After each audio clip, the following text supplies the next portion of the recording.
So we got these bug guards. Got one for the heater outlet. Got one for the refrigerator back, but the refrigerator one doesn't fit. So we're gonna do more research on that. This is for the heater outlet.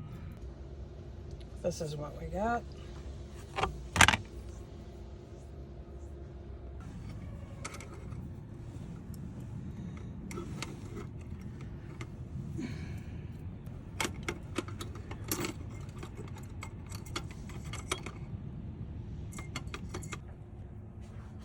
Okay, it's on.